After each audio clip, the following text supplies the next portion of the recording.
En 1806, la primavera fue la cuna que recibió al hombre, quien bajo el brazo tenía escrito ya el destino de toda una nación. Benito Pablo Juárez García nació el 21 de marzo y hoy carga con las glorias de todo un continente. Hola, ¿qué tal? Buenas noches. Yo soy Antonio Aguirre y lo invito a conocer al Juárez íntimo, al hombre, al esposo y padre, a aquel hijo de Oaxaca quien cimbró las bases de una república en una carrera llena de traiciones y contradicciones que nos obligan a preguntarnos, ¿es realmente tan grande como dicen que fue? Es Benito Juárez, la otra historia. Comenzamos.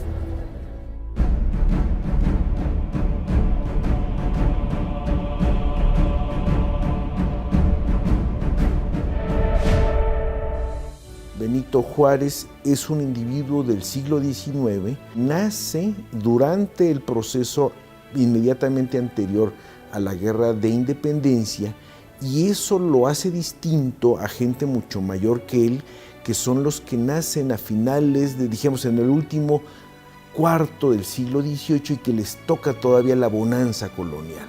Benito Juárez, sí es cierto, a los 12 años recorre el camino de Galatao, de la Sierra, a Oaxaca a pie, llega con el padre Salanueva, que es una especie de padrino, una especie de protector, que él lo ayuda a estudiar. Él se familiariza con los libros porque el padre Salanueva era encuadernador y también se familiariza con la pareja que forman Antonio Maza y su mujer, que a la larga van a ser sus suegros, ¿no?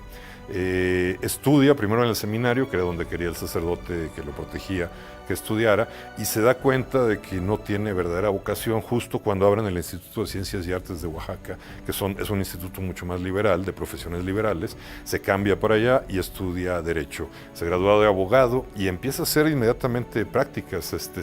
Se empieza a juntar, digamos, con los liberales oaxaqueños, empieza a darse cuenta de ciertas injusticias que había, sobre todo contra los miembros de su raza, y empieza a litigar para defenderlos. De hecho, Benito Juárez en su juventud pisa la cárcel 2 veces por haber defendido pueblos indígenas.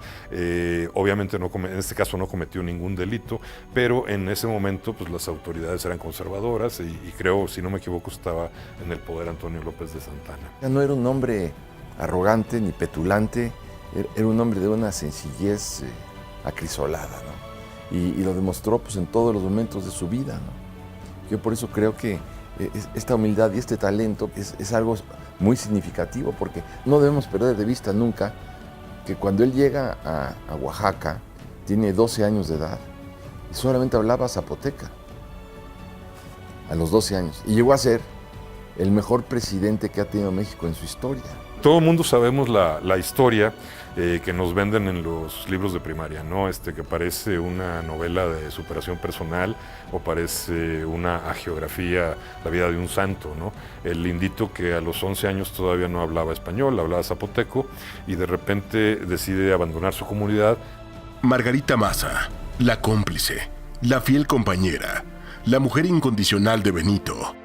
La otra parte de un amor que parece haber sido escrito por un novelista romántico, pero que también esconde una historia de aquellas muy comunes en el siglo XIX.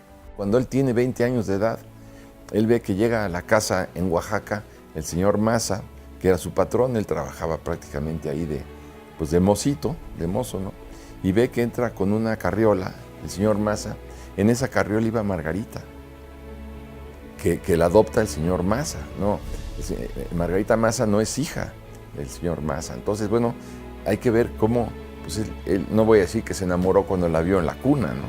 Pero sin embargo, pues ya después que hizo una relación, pues llegaron a casarse y bueno, con la admiración que sentía Margarita por este hombre, ¿no? Juárez conoce a Margarita desde que Margarita está recién nacida. La lleva a la casa de los Maza, su hermana Josefa, que era la sirvienta principal de la casa de los Maza. Pasa el tiempo, en ese entonces Juárez tenía 18 años, Margarita acababa de nacer. Pasa el tiempo y cuando Margarita llega a la adolescencia, los Maza la intentan casar con las familias bien, digamos, de Oaxaca, pero como era una hija adoptada, Margarita no lo sabía, era expósita, se les llamaba en aquellas épocas. Como era expósita, nadie quería casar a sus hijos con ella. Entonces empiezan a batallar para conseguirle, digamos, un matrimonio conveniente, y llega un momento en que se rinden y hacen un comentario enfrente de la sirvienta de Josefa, la hermana de Benito Juárez, y Josefa les dice que su hermano Benito estaría orgulloso de casarse con la niña Margarita. Por supuesto no fue tan simple la cosa. Margarita ya conocía a Juárez, ya lo admiraba, no le importaba que fuera de raza indígena, y Juárez también la conocía y yo creo que estaba más o menos encariñada con él. Todas estas preguntas yo creo que salen sobre una situación que es evidente. El México del siglo XIX era un país absolutamente racista, un poco como el de ahora, pero un poco menos disimulado, ¿no? Y Oaxaca era una de las ciudades más racistas de todo el país porque había muchísimos indígenas. Entonces, ante esta pregunta, ¿por qué se casa Margarita Maza con Benito Juárez? Esa es un poco la respuesta. Juárez era indio, era indígena puro, ya estaba un poco, digamos, reconocido por la política en Oaxaca, era un abogado con cierto éxito en los litigios, había sido juez, etcétera, y bueno, se casan. Cuando se casan, él tiene 36 años, ya de 18, lo digo porque mucha gente piensa que eran más o menos de la misma edad. Cuando él se casa en el año de 43 con Margarita Maza, ya es un político, no es el gran político oaxaqueña, pero sin lugar a dudas es un personaje que ya tiene éxito en su gestión como burócrata de una ciudad importante que es Oaxaca. Quienes lo conocieron lo describen como un padre ejemplar, dulce y afectuoso en el plano familiar. Sin embargo, la familia Juárez Maza no estuvo exenta de una desgracia que los marcó para siempre: la muerte de sus hijos. El matrimonio Juárez Maza tuvo muchas hijas, ahorita no recuerdo exacto el número, pero creo que son 13 en total. Algunos, uno o dos murieron de muy pequeños, y tuvo solo tres varones: Benito, Antonio, y no recuerdo el nombre del otro, pero los dos más chicos mueren durante la intervención francesa cuando se va Margarita Maza de Juárez exiliada a Nueva York. No exiliada, Juárez la manda allá para que no sufra los estragos de la guerra, pero le tocó sufrir los estragos de la pobreza. De hecho, yo he leído textos donde de los enemigos de Juárez, que todavía abundan hasta la fecha, dicen que mientras Juárez andaba aquí a salto de mata en el Carruaje, la primera dama se estaba gastando el tesoro de la nación en las grandes tiendas de Nueva York. Eso es totalmente mentira. Sí vivió en Nueva York, vivió en un departamento muy pequeño, y para que nos demos cuenta de las comodidades con las que vivía, sus dos hijos varones más pequeños, uno tenía como 5 y uno tenía como 8, mueren de pulmonía en uno de los inviernos neoyorquinos. O sea, no tenía ni siquiera calefacción. Juárez no le mandaba dinero ni siquiera para su sustento. Yo creo que fue un extraordinario padre de familia. Tocamos ese tema, obviamente, dentro del concepto de la humanidad, ¿no? Tuvo 13 hijos con Margarita. Cuando se mueren sus dos hijos en los Estados Unidos y Margarita tiene que viajar en una corbeta norteamericana, Margarita trajo los cadáveres a bordo, claro está, y enloqueció prácticamente Margarita con un dolor espantoso porque les hablaba a los hijos y evidentemente no le contestaban, no se resignaba. Y el golpe más espantoso que recibió Juárez fue la muerte de esos dos niños que él quería, bueno, pero también con locura, ¿no? Conocimos al Juárez íntimo, sus bases y refugios, pero ¿cómo fue que un humilde pastor de la Sierra de Oaxaca se convirtió en gobernador del estado? ¿Y cómo llegó a ser el líder de una nación entera? Conozca las respuestas al regresar.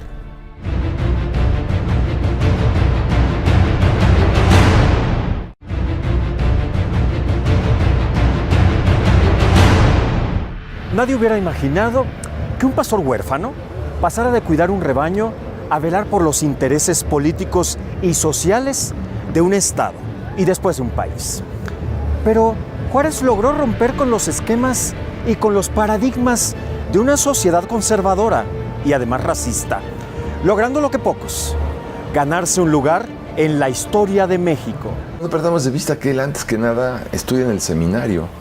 Juárez era católico y estudia en el seminario y se da cuenta de la gran cantidad de mentiras y de embustes y de atropellos y de hipocresías del clero, y por eso decide no ser sacerdote. Hace sus primeros estudios todos en Oaxaca y bueno, llega a tener una licenciatura obviamente como abogado, y es un abogado que defiende a las causas indígenas y se da cuenta hasta qué punto atropellaban a los indígenas, a los que no se les concedía ningún derecho, porque habían, claro, siempre alianzas entre el Poder Judicial y el gobierno para atentar en contra de los indígenas. Juárez se opone a todo eso y ahí comienza, digamos, su carrera política hasta que llega a ser segundo en el gobierno y después ya gobernador del estado, ¿no? Benito Juárez debe haber tenido una buena fibra para ir subiendo, porque efectivamente viene desde lo más bajo, ¿no? Y entonces el hecho de aprender español, de hacer la carrera de leyes, de ser uno de los primeros en recibirse en estos institutos de ciencias y artes de Oaxaca, que es este proyecto liberal de hacer instituciones de educación laica alejado de cómo lo manejaban, dijéramos, las órdenes religiosas, hace que dijéramos que en un lapso breve de tiempo empiece a escalar dentro, dijéramos, del escalafón de la burocracia oaxaqueña, ¿no? Ser primero abogado, luego es litigante, juez, y posteriormente, bueno, va a ingresar a todo el trabajo de esa burocracia oaxaqueña hasta convertirse en gobernador. Por alguna razón llega a gobernador interino y luego pasa a ser gobernador de Oaxaca, llega a gobernador interino de Oaxaca y ya está de lleno metido en lo que es la ideología liberal. Oaxaca era un hervidero de liberales, así como de conservadores, pero llamaban más la atención los liberales. Él, con su origen zapoteca, llega a ser abogado, se recibe como abogado, luego como juez y después, claro, ya llega a ser el gobernador del estado. Y ahí es donde empieza a haber un hombre deslumbrante. ¿Por qué? Pues porque crea instituciones jurídicas, crea tribunales, crea escuelas, crea universidades. O sea, hay que ver este hombre con ese origen lo que hace.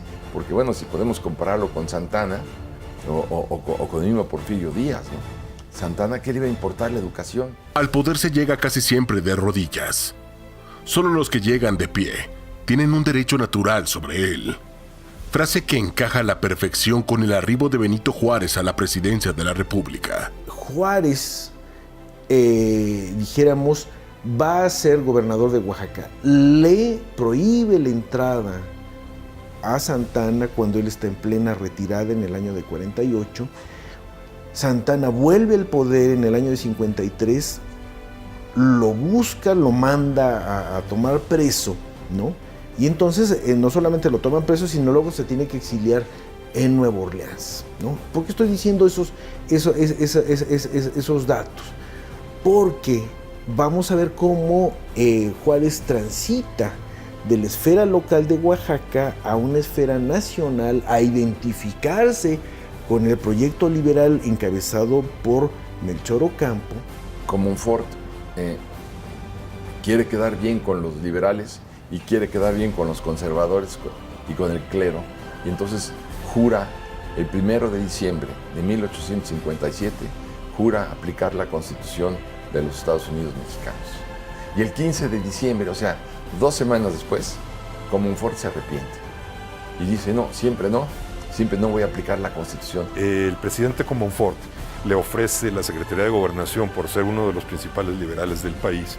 Juárez pone como condición que también, además de la Secretaría de Gobernación, que también le ofreciera la presidencia de la Suprema Corte de Justicia. ¿Por qué? Porque en esos tiempos la presidencia de la Suprema Corte de Justicia era la virtual vicepresidencia del país. Si el presidente faltaba, quedaba el presidente de la Suprema Corte. Entonces Juárez ya estaba encaminado. Aún así, aún cuando digamos que todas estas astucias lo llevaron a ocupar ese puesto, yo yo siempre he tenido la idea de que a Juárez le cayó la presidencia en las manos, ¿sí? Cuando Comonfort hace lo que solo se puede hacer en un país latinoamericano, como pensando en el realismo mágico de Gabriel García Márquez, por ejemplo, Comonfort se da un golpe de Estado a sí mismo para desconocer la Constitución. Es algo impresionante, creo que es el único caso de un presidente que se da un golpe de Estado a sí mismo. Claro, tenía esta idea, que no quería gobernar con la Constitución, decía que era imposible gobernar con la Constitución recién creada, y bueno, tiene que renunciar después del peligro que se armó, de los levantamientos que hubo y del ridículo que hizo. Y en el momento en que renuncia, Juárez estaba preso, lo tenía preso en Palacio Nacional, Comonfort. Se da un autogolpe de Estado, Ignacio Comonfort. En buena parte porque el padre Miranda era el confesor de su madre, de la madre de Comonfort, y le dice: hijito de mi vida, te vas a condenar al jurar esa Constitución. Y ya me dijo el padre Miranda, que era el consejero áulico del arzobispo Pelagio Antonio de la Bastilla y Dávalos, dice que si tú te condenas, yo como tu madre también me voy a condenar porque paría una víbora. Entonces no puedes jurar la Constitución, y la jura. Y 15 días después la madre lo convence, entre otras razones, porque también él era un hombre que titubeaba de abjurar a la Constitución. Se da el golpe de Estado, los conservadores no quieren saber nada de Comonfort y los liberales no quieren saber nada de Comonfort, y entonces pues él tiene que encierran a Juárez en Palacio Nacional. ¿Por qué? Porque era el presidente de la Suprema Corte de Justicia, y como presidente de la Suprema Corte de Justicia, de acuerdo a la Constitución del 57, él era el sucesor de Comonfort. Entonces, para que esto no pasara, lo encierran en la intendencia de Palacio Nacional, y ahí llega Comonfort arrepentido el 11 de diciembre de 1858. Llega arrepentido a decirle: Benito, me equivoqué. Los conservadores no me quieren, los liberales tampoco, pero tú eres el presidente. Yo en este momento me retiro y tú tienes el derecho a heredar el poder de acuerdo a la Constitución. Y a partir de ese día, el 11 de enero de 1858, Benito Juárez es presidente. Juárez tiene que salir huyendo de la Ciudad de México a escondidas, agarra para el norte, sale a Querétaro y bueno, se disfraza de herrero y llega hasta Guanajuato. En Guanajuato estaba de gobernador Manuel Doblado, que era uno de los principales liberales del país también. Y ahí en Guanajuato se ponen de acuerdo los gobernadores liberales para sostener la presidencia de Benito Juárez. De hecho, ahí lo nombran presidente, como Ford había renunciado. Benito Juárez era el virtual vicepresidente, le dan la investidura con apoyo de 8 gobernadores liberales. Con eso se alza con el poder, y los liberales le dan el poder porque digamos que era lo que les quedaba, era la única oportunidad que tenían más o menos de conservarlo, porque de alguna manera no lo veían bien a Benito Juárez, sobre todo, por ejemplo, Manuel Doblado. Volvamos a la historia de que este país es un país racista. Manuel Doblado era un hombre muy alto, era de ojos azules, era rubio, veía siempre a Benito Juárez hacia abajo, pero aún así le dio el poder para que los liberales lo conservaran. La visión de Juárez fue enorme, y para lograr sus objetivos fue capaz de hacer grandes sacrificios y acuerdos que pusieron en juego la soberanía de nuestro país. Más adelante conozca el tratado que puso en jaque la estabilidad y el patrimonio mexicanos.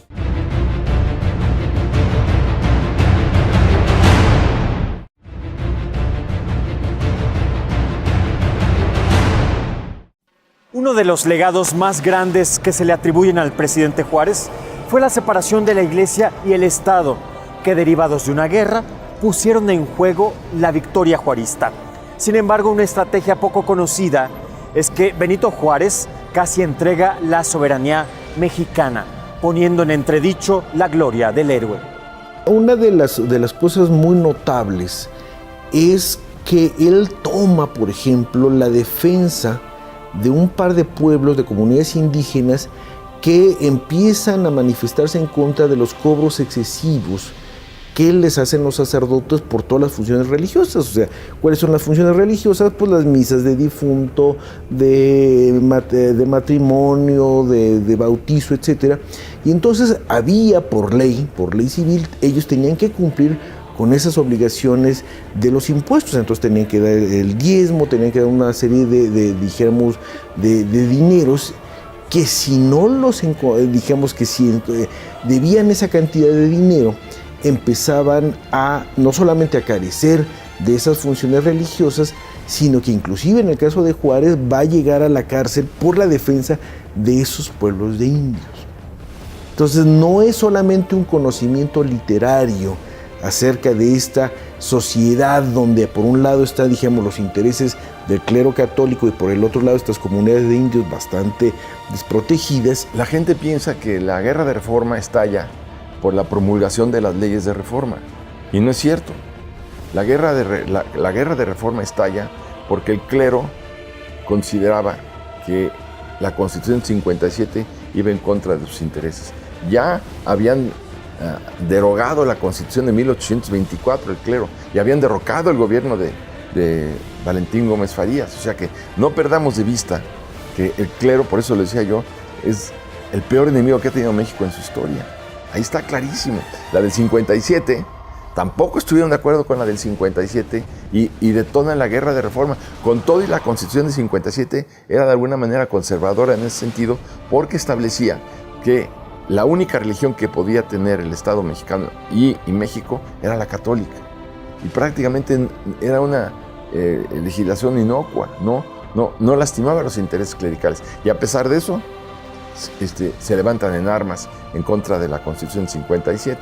La Iglesia era la entidad más rica de este país. Era dueño del 75% de los terrenos y de los edificios, ¿sí? Y eran bienes de manos muertas, se les llamaba así, porque en realidad no producían al país absolutamente nada y nada más enriquecían a la Iglesia. Esa era una segunda intención con las leyes de reforma.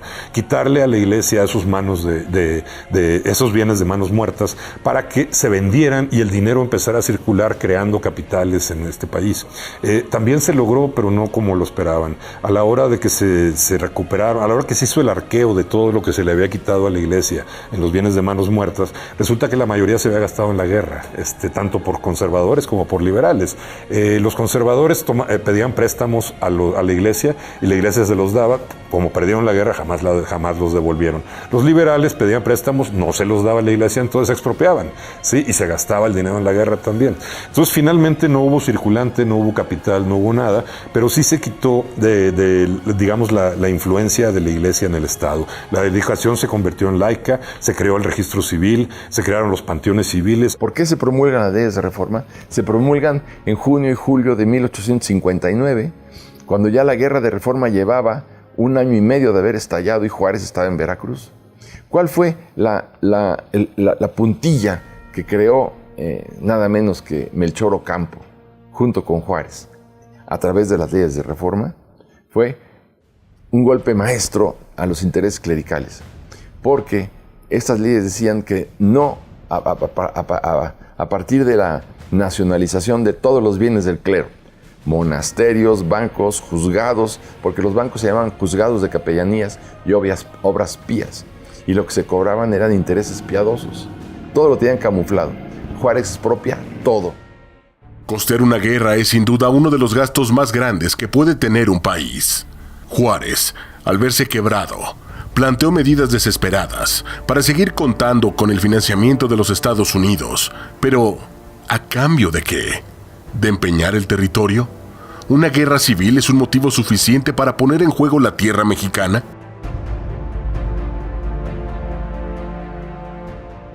Lo han criticado mucho, sobre todo por el Tratado McLean-Ocampo. Este Tratado McLean-Ocampo que establecía servidumbres de paso para los Estados Unidos. O sea, que podían pasar, por ejemplo, los Estados Unidos, tener una red ferroviaria en el istmo de Tehuantepec y poder cruzarlo de por vida.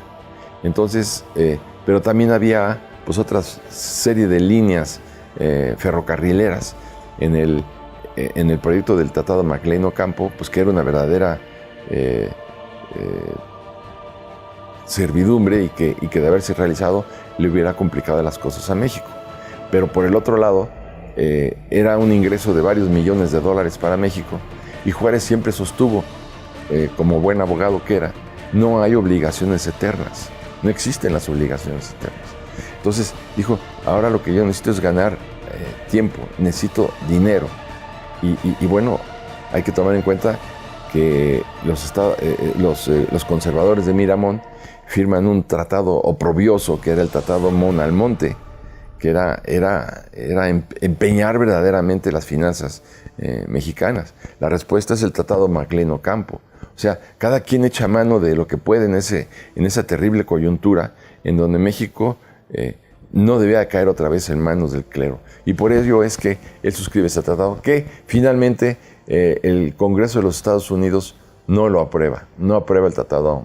El Tratado Maclean Ocampo lo que plantea en síntesis es lo siguiente. Primero, se le otorga a los Estados Unidos por lo menos 3 pasos francos para sus tropas. Uno, dijimos que va de Arizona hacia el Golfo de California. El segundo, de un punto que podríamos localizar entre Coahuila y Chihuahua hasta el Pacífico Medio, lo que podríamos hablar más o menos Sinaloa. Y tercer punto, que sería un paso franco en el Istmo de Tehuantepec. Esos serían 3 pasos por donde las tropas y los intereses de los Estados Unidos, pudieran transitar libremente. Se firmaron de una forma desesperada y era como que la última opción que tenía el gobierno de Juárez para poder mantenerse en el poder y para poder ganar una guerra que estaba perdiendo. El Tratado Maclean Ocampo obligaba a México, en caso de que se ratificara, no solo a cederle a perpetuidad el paso por el Istmo de Tehuantepec, había cosas más graves. Había una cesión de paso a perpetuidad de las tropas norteamericanas desde Matamoros hasta Guaymas. Y desde, si no me equivoco, era algo así como Paso del Norte o algo así de Texas, hasta Mazatlán. O sea, prácticamente le estaban entregando en usufructo a los norteamericanos todo el norte de México. ¿Sí?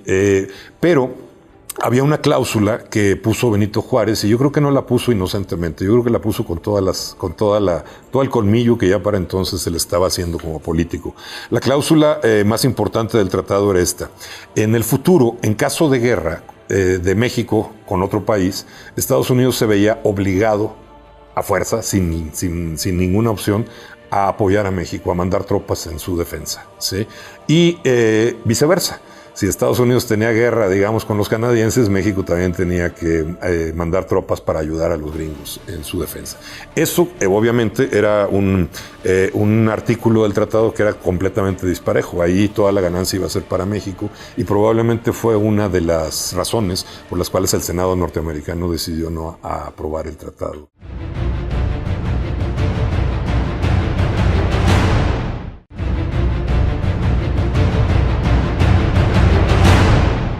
Todo parece indicar que el hombre le teme y señala a lo que no conoce. Y es lo que ocurre, de alguna forma, con los masones.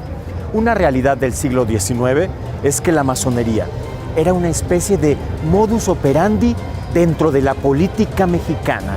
Y hay quienes afirman que bajo la ideología política juarista están las ideas de un verdadero masón.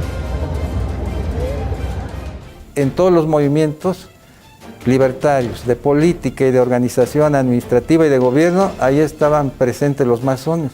Eran los que llevaban las ideas de vanguardia. Eran los intelectuales, mire, por ejemplo, los que movieron la revolución de Ayutla, los que terminaron con el largo periodo de Santana, de gobierno de Santana, pues fueron los libres pensadores que en torno a Juan Álvarez lograron consolidar ese movimiento y triunfaron. Y entre ellos pues se puede contar Melchor Ocampo, Benito Juárez, Ponciano Arriaga.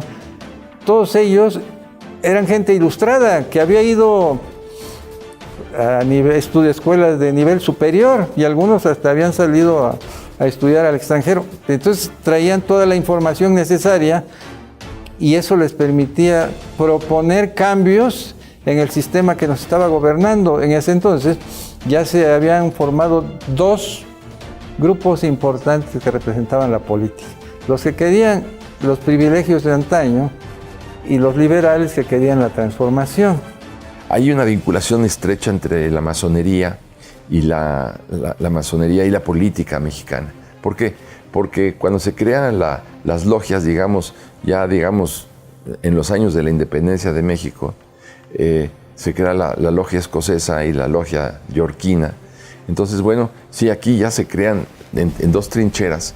La logia, una era la conservadora, ultraconservadora, que estaba con España, que estaba con el rey de España, que estaba con el clero, y la otra es la liberal, que es la que encabeza este embajador Poinsett, que llega a México en 1823.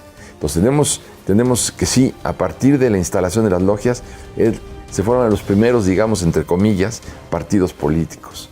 Son los primeros partidos políticos que existen en México que están en las logias. Entonces, el hecho de que se le ataque a Juárez porque era masón, pues una gran mayoría de los mexicanos eran masones. Los masones empiezan a tomar cierta importancia para organizar a los hombres públicos en logias, y estas logias se convierten en institutos y en formas de hacer política y presión política. Entonces, si nosotros hacemos un rastreo de buena parte de los políticos mexicanos a lo largo del siglo XX, del XIX, desde la independencia hasta el porfiriato, encontramos que alrededor de un 90% son masones, ¿no? Y la masonería, ¿para qué sirve? Bueno, sirve para alcanzar un puesto público, sirve como apoyo en unas elecciones presidenciales, sirve para hacer alianzas con los diputados, con los senadores en los diversos momentos. Y los que traen las masonerías aquí a México son los embajadores gringos y los embajadores ingleses. De ahí empieza toda la división. Ya en tiempos de Juárez, o poquito antes de que él fuera presidente, o ya siendo presidente, eso sí no me queda muy claro, se creó lo que le llaman el rito mexicano, que es diferente al rito yorquino y el rito escocés. Uno de los capítulos poco explorados en la vida política de Juárez es su relación con la masonería. Y es que hoy en día ya es sabido que era uno de ellos. Y quizá esta fue una de las razones que lo llevaron a gobernar como lo hizo. Juárez entró en relación con los libres pensadores desde que estaba en Oaxaca. Debemos de saber que él estaba más bien encausado para ser sacerdote o para seguir la carrera eclesiástica, porque sus primeros protectores querían que él estudiara en el seminario, pero no hay coincidencias. En ese momento se inauguró el Instituto de Ciencias y Artes en la capital del estado de Oaxaca, y escuchó Juárez la difusión que le dieron. Él ya había logrado cierto nivel, digamos, de bachillerato, y escuchó que se abrió el instituto, y ese instituto lo fundaron los libres pensadores, y entre ellos, pues, masones.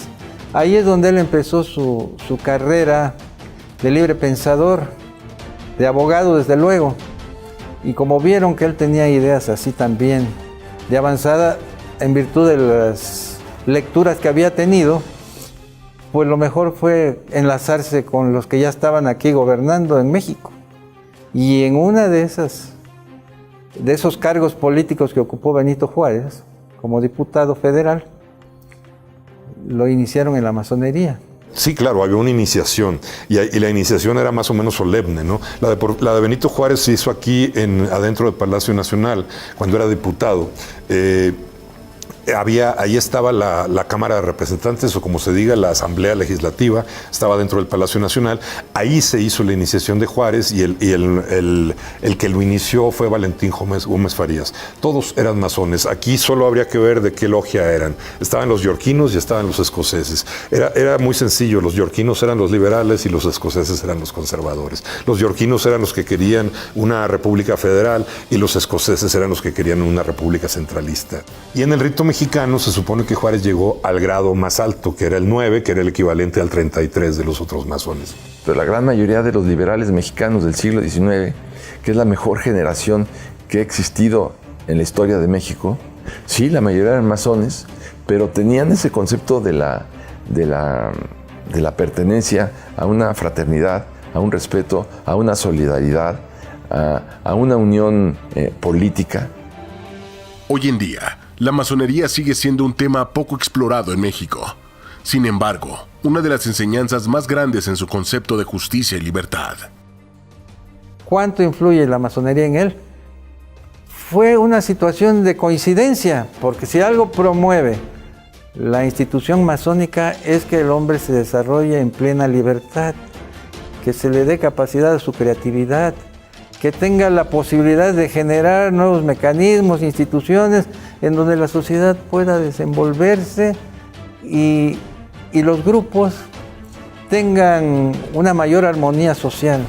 De tal manera que eso fue muy coincidente con que don Benito Juárez haya sido jurista, porque él le daba mucha preferencia a lo que disponía la ley. En el caso de Juárez, ya es fallecido y todo eso, dejó un gran legado para la historia de nuestro país. Y siempre la masonería ha recordado a Juárez. Sí era masón Juárez y sí tenían ingredientes políticos porque la masonería, la liberal, pues es la que preconizaba Juárez. Sí era masón y qué bueno que era masón. Y no porque diga qué bueno que era masón, yo soy masón. Yo no soy masón. Creo que son grupos muy atractivos, muy interesantes, que claro, han venido cayendo ya en los últimos tiempos, ¿no? Pero en el siglo XIX la masonería jugó un papel político muy importante. Creo que incluso hasta los años 80 todos los presidentes de México han sido masones, si no me equivoco. No lo dicen porque pues, es echarse en contra de ellos la superstición de la gente. Digo superstición porque casi nadie sabe lo que es la masonería. El destino de Juárez ya estaba escrito. Aquel pastor tendría que llegar a la presidencia de México. Tal vez ese sería el motivo que lo hacía levantarse de la cama cada mañana, pero ya en la presidencia. ¿Fue Juárez tan dictador como Porfirio Díaz? Descúbralo al regresar.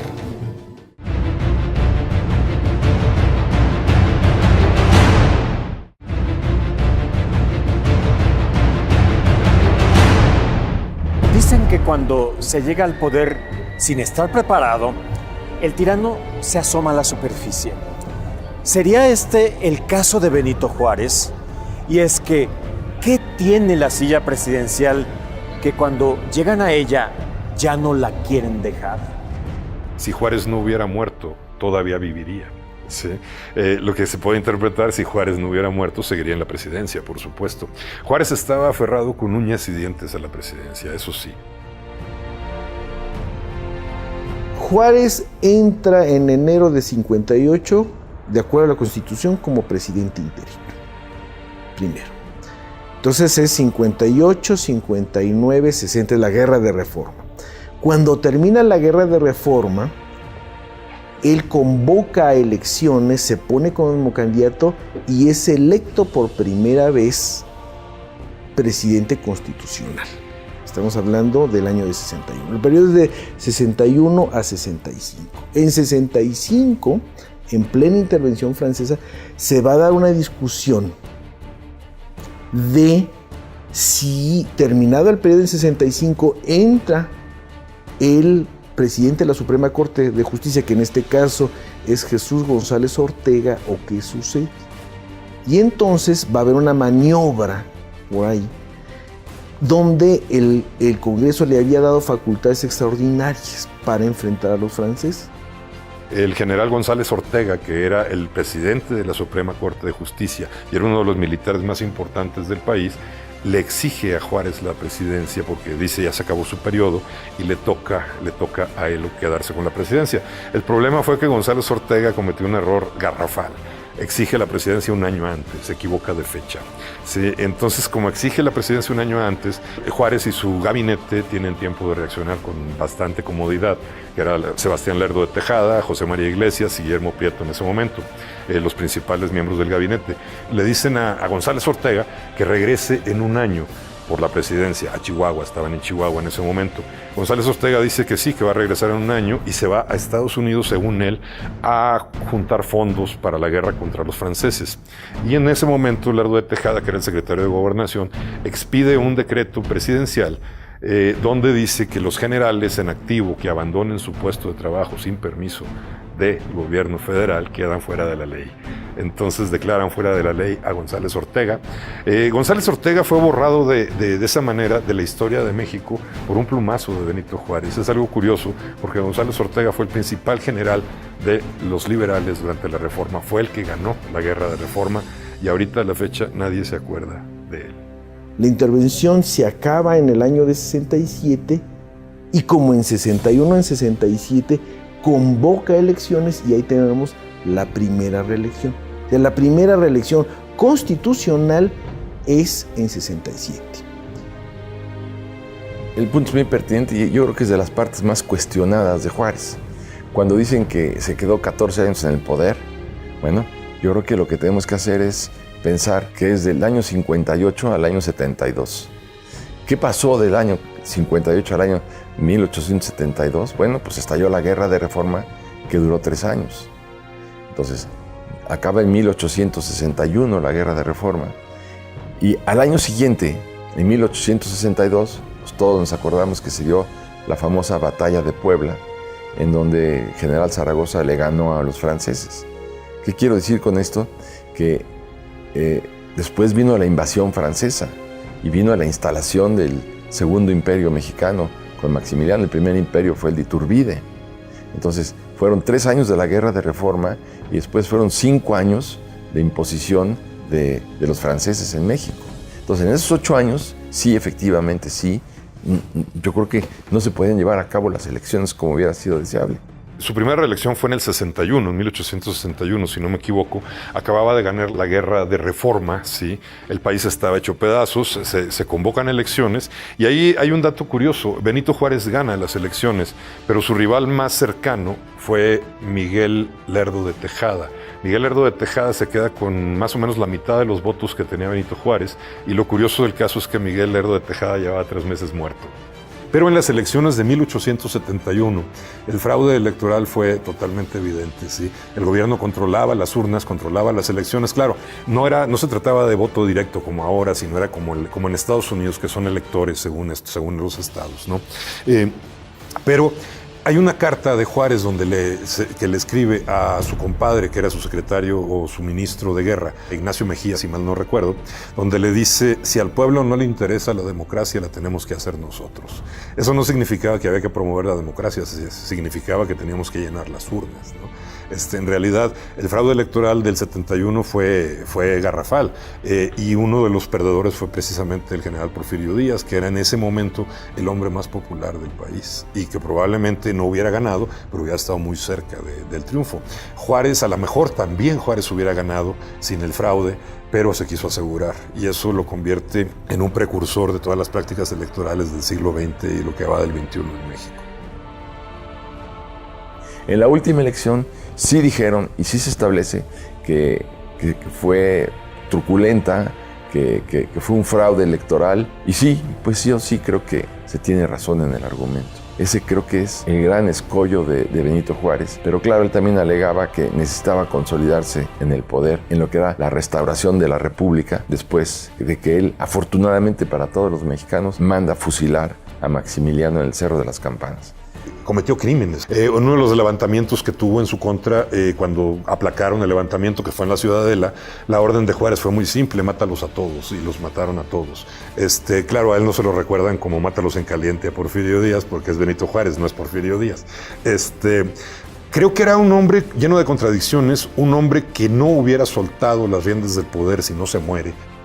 Benito Juárez, el presidente más internacional de México, el héroe que rebasó las fronteras y colgó a un continente en su nombre. El legado del benemérito de las Américas, sin duda, sentó las bases de esta nación. Con él se logró la verdadera independencia de México, sí, o sea, la independencia mental, la independencia ideológica. Gracias a Juárez, México pasó a ser realmente un país independiente. Antes de Juárez éramos independientes desde un punto de vista político, pero todas las costumbres, la mentalidad, la ideología y la idiosincrasia seguían siendo española o seguía siendo colonial. Tenemos un país liberal, tenemos un país en donde la educación que imparte el Estado es laica.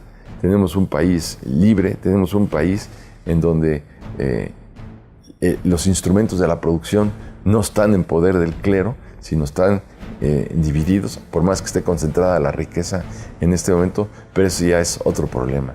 Entonces tenemos que festejar a Juárez por haber sido un gran mexicano que supo defender a su país. Ya me imagino, ¿no?, lo que hubiera sido un Juárez contra un Trump, ¿no? O sea, que también pues, podría ser objeto de una novela. Pero el gran defensor de la República fue Juárez. Y Juárez, como tal, pues merece el bien de la patria. Detrás de México se esconden estos rostros que hoy en día le han dado identidad a nuestro país. Recorrimos los caminos de Juárez, sus razones, su familia, sus desgracias y motivos, los entredichos y sus glorias. Conocimos la otra historia. Pero aquí, como siempre, usted, sí usted, tiene la última palabra. Gracias por habernos acompañado en este programa especial de LN Noticias. Yo soy Antonio Aguirre. Hasta la próxima.